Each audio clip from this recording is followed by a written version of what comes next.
DK Shivakumar ಸಂಪುಟದಲ್ಲಿ ದಲಿತರಿಗೆ ಅನ್ಯಾಯ ಆಗಿದೆ ಎನ್ನುವ ಆರೋಪ ಇದೆ. ಮಹದೇವಪ್ಪ ಅವರಿಗೆ ಸಂಪುಟದಲ್ಲಿ ಸ್ಥಾನ ನೀಡಬೇಕೆನ್ನುವ ಆಗ್ರಹ ಇದೆ. ಕರ್ನಾಟಕ ರಾಜ್ಯ ದಲಿತ ಸಂಘಟನೆಗಳ ಒಕ್ಕೂಟ ಈ ಆಗ್ರಹವನ್ನು ಮಾಡಿದೆ. ಶೋಷಿತರ ಸ್ವಾಭಿಮಾನದ ಒಕ್ಕೂಟದಿಂದ ಹೋರಾಟ. ಬೆಂಗಳೂರಿನ ಫ್ರೀಡಂ ಪಾರ್ಕ್ನಲ್ಲಿ ಪ್ರತಿಭಟನೆಯನ್ನು ನಡೆಸ್ತಾ ಇದ್ದಾರೆ ದಲಿತರ ಒಕ್ಕೂಟ. ಸಿದ್ದರಾಮಯ್ಯ ಸಂಪುಟದಲ್ಲಿ ಸಮಾಜ ಕಲ್ಯಾಣ ಸಚಿವರಾಗಿದ್ದ ಎಚ್.ಸಿ. ಮಹದೇವಪ್ಪ ಸಿದ್ದರಾಮಯ್ಯ ಸಂಪುಟದಲ್ಲಿದ್ದಂಥ ಹಿರಿಯರ ಪಟ್ಟಿಗಳ ಪೈಕಿ ಅಥವಾ ಹಿರಿಯರ ಪೈಕಿ ಮಹದೇವಪ್ಪ ಕೂಡ ಒಬ್ಬರು. 2013ರಲ್ಲಿ ಲೋಕೋಪಯೋಗಿ ಸಚಿವರಾಗಿದ್ದರು. ಈಗ 2023ರಲ್ಲಿ ಸಮಾಜ ಕಲ್ಯಾಣ ಸಚಿವರಾಗಿದ್ದಾರೆ. ಡಿ.ಕೆ. ಶಿವಕುಮಾರ್ ಸಂಪುಟದಲ್ಲಿ ಸ್ಥಾನ ಸಿಗುವಂಥ ನಿರೀಕ್ಷೆಯನ್ನು ಅವರಿಟ್ಟುಕೊಂಡಿದ್ದರು. ಬಟ್ ನಿರೀಕ್ಷೆ ಹುಸಿಯಾಗಿದೆ. ಅದಾಗಲೇ ದಲಿತರಿಗೆ ಅವಕಾಶವನ್ನು ಮಾಡಿಕೊಡಲಾಗಿದೆ.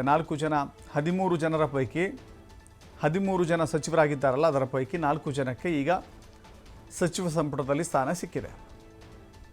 Doctor G. ಪರಮೇಶ್ವರ್ಗೆ DCM ಸ್ಥಾನ ಸಿಕ್ಕಿದೆ. ಕೆ.ಎಚ್. ಮುನಿಯಪ್ಪ, ಪ್ರಿಯಾಂಕ್ ಖರ್ಗೆ ಹಾಗೂ ಸತೀಶ್ ಜಾರಕಿಹೊಳಿ ಇಷ್ಟು ಜನಕ್ಕೂ ಕೂಡ ಅವಕಾಶ ಸಿಕ್ಕಿದೆ. ಈಗ ಎರಡನೇ ಮುಂದುವರಿದ ಅವಧಿಯಲ್ಲೂ ಕೂಡ ಎಚ್.ಸಿ. ಮಹದೇವಪ್ಪನವರಿಗೆ ಕೊಡಬೇಕು ಅನ್ನುವ ಆಗ್ರಹ ಇದೆ.